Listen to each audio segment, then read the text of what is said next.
ایک تفسیر میں بھی عرض کیا، بعض لوگوں کو ایسا لگتا ہے کہ رمضان میں لوڈ شیڈنگ ہوتی ہوگی، کچھ خزانہ خدا میں بچت کے لیے لوگوں کو بھوکا اور پیاسا رکھا جاتا ہے، کچھ رزق بچا لیا جائے۔ نادانو، اللہ رب العزت جو پوری کائنات کا رزاق حقیقی ہے، اسے کسی چیز کی کمی نہیں ہے۔ یہ روزے جو فرض کیے گئے خزانے میں بچت کے لیے نہیں، بلکہ ہمارے جسموں کی اور ہماری روحوں کی اصلاح کے لیے، ہماری روحوں کی اصلاح اور جسموں کی اصلاح کے لیے ہمیں تقویٰ ملے۔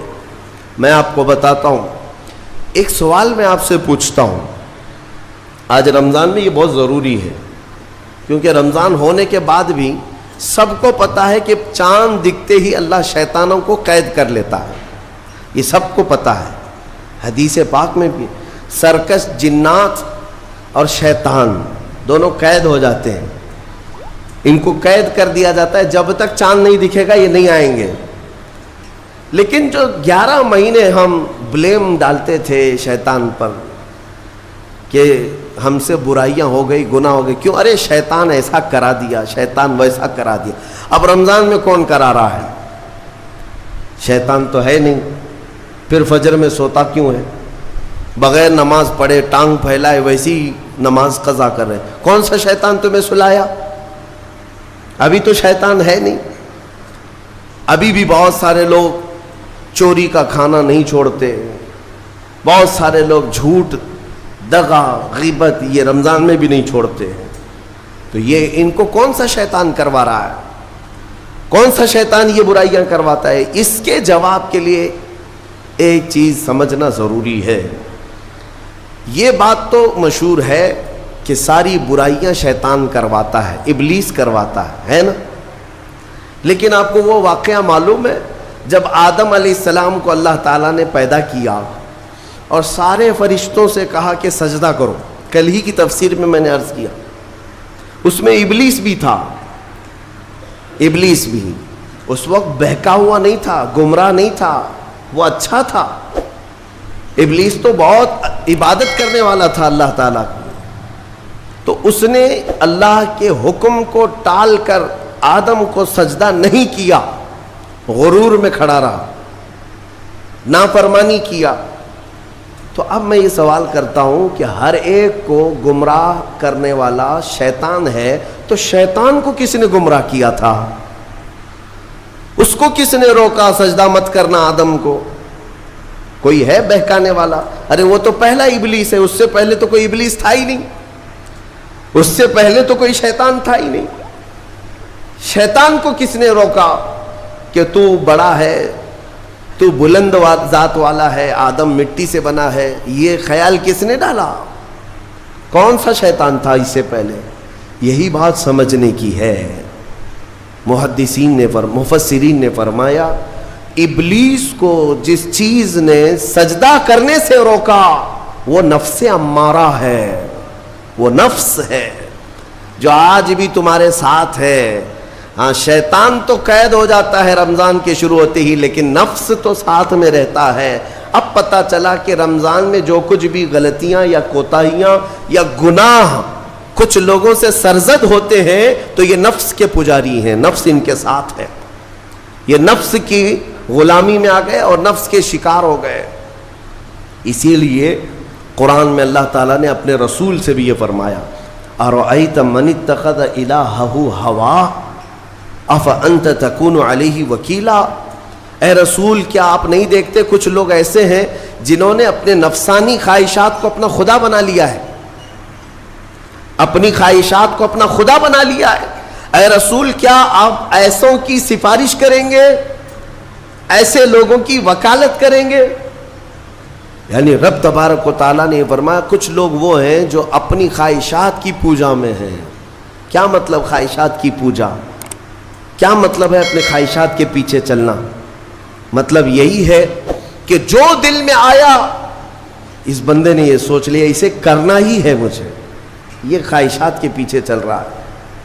ہاں، تمہیں آرام کی فکر ہوئی، تم نے خدا کے فرمان کو ٹال دیا لیکن اپنی نفس کی سن لیا۔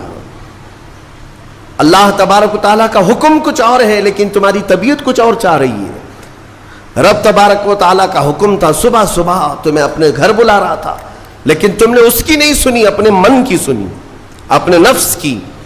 تو یہی تو ہوا نفس کی پوجا، یہی ہے نفس کی عبادت، نفس کی پرستش، جس کو قرآن میں کہا گیا ہے کہ کچھ لوگ ایسے ہیں جنہوں نے اپنی خواہشات کو خدا بنا لیا.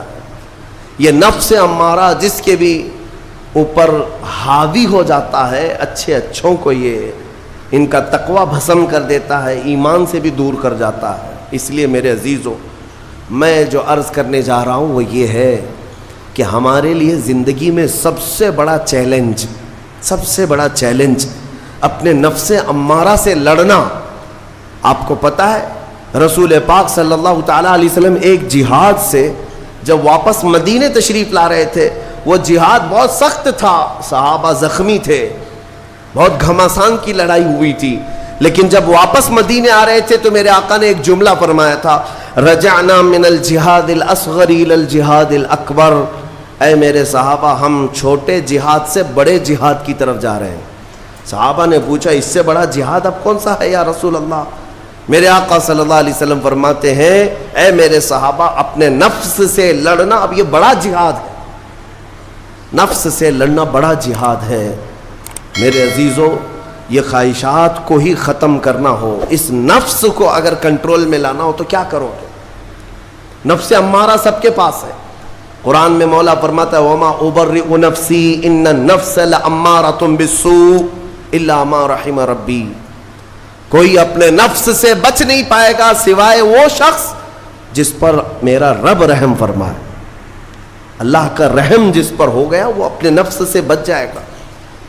میں آپ کو ایک دعا بتاتا ہوں. حضور پاک صلی اللہ علیہ وسلم اگر دعا کرتے تھے تو اس سے آپ کو اندازہ ہو جائے گا کہ یہ کتنی امپورٹنٹ چیز میں آپ کے سامنے کہہ جا رہا ہوں.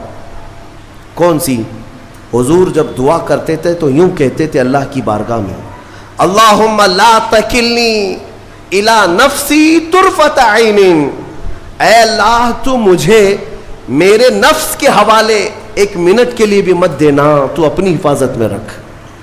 حضور جب یہ دعا کرتے تھے کہ مجھے میرے نفس کے حوالے ایک منٹ کے لیے، طرفۃ عین کہتے ہیں پلک جھپکنے کے برابر، اتنے ٹائم کے لیے بھی اے اللہ تو مجھے میرے نفس کے حوالے مت کرنا، تو اپنی حفاظت میں رکھ.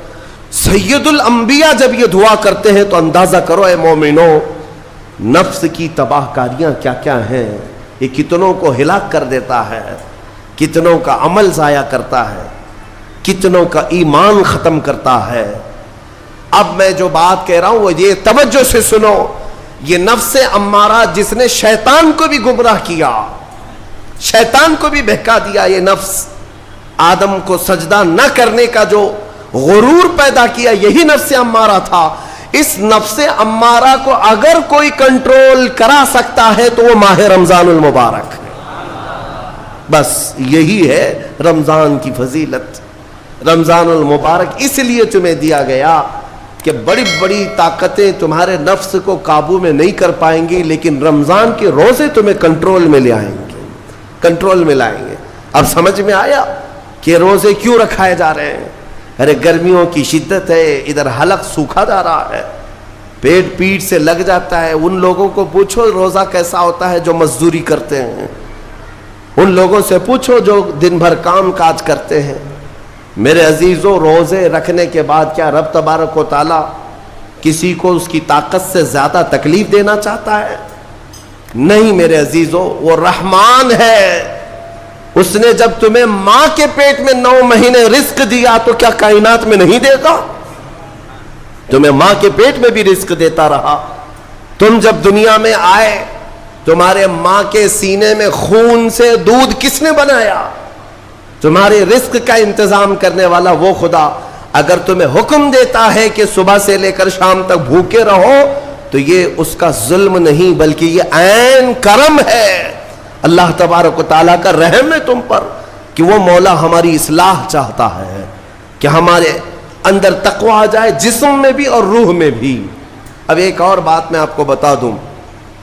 میں نے ایک بات پڑھی تھی نفس کے متعلق. یہ نفس امارہ اسی لیے امام غزالی رحمۃ اللہ تعالیٰ علیہ نے فرمایا اللہ کی جو مخلوق ہے وہ 3 طرح کی ہے، ایک فرشتے، دوسرے انسان، تیسرے جانور۔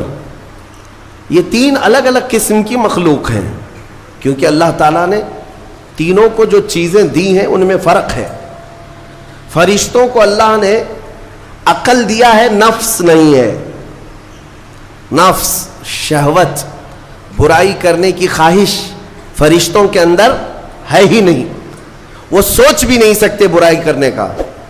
فرشتوں کو اللہ نے عقل دیا ہے، اور عقل عزت والی چیز ہے۔ اور جانوروں کو اللہ نے نفس دیا ہے، عقل نہیں، عقل والے نہیں ہیں جانور، عقل والے نہیں، لیکن نفس ہے، شہوت ہے، شہوت بھی ہے، نفس بھی۔ لیکن انسان ایک ایسی مخلوق ہے جسے اللہ نے عقل بھی دیا ہے، نفس بھی دیا۔ مطلب یہ ہے کہ تمہیں اللہ نے ایک چیز فرشتوں والی دی ہے، ایک چیز جانوروں والی بھی دی ہے، دونوں تمہارے اندر ہے، عقل بھی ہے، نفس بھی ہے۔ لیکن امام غزالی فرماتے ہیں توجہ، جو بندہ نفس ہونے کے باوجود گناہوں سے اپنے آپ کو بچا لیا، وہ بندہ فرشتوں سے بھی افضل ہے۔ کیوں؟ فرشتے اس لیے بچے ہوئے ہیں کہ ان کے پاس نفس ہے ہی نہیں، اور تم بچ رہے ہو تو کمال کی بات ہے، نفس ہوتے ہوئے بھی گناہ سے بچ گیا، تو اس انسان کا مقام فرشتوں سے بھی اعلیٰ ہے۔